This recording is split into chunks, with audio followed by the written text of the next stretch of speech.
Более 10 лет в микрорайоне Ак-Мечеть в крымской столице силами местных жителей строится Джема-Джемисы – народная мечеть.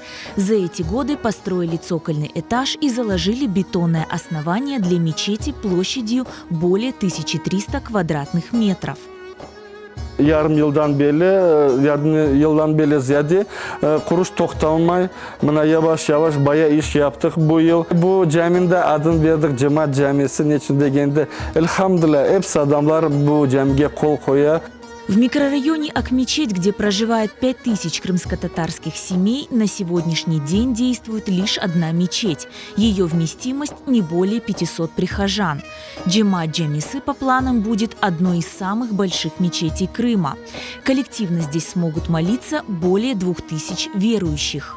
Bu bizim vestibülümüz, kısmet olsam da kapılar kırılıp, ek medvelerinde topiga çıkıp, anda bizim camimizin in balaban zalı olacak, namaz kılıngan yeri.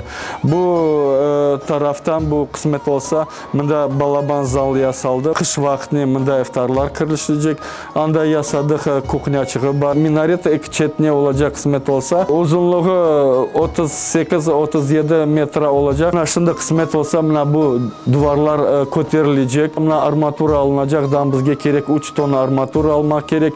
В священный месяц Рамазан местные мусульмане просят помощи в строительстве Джема-Джемисы.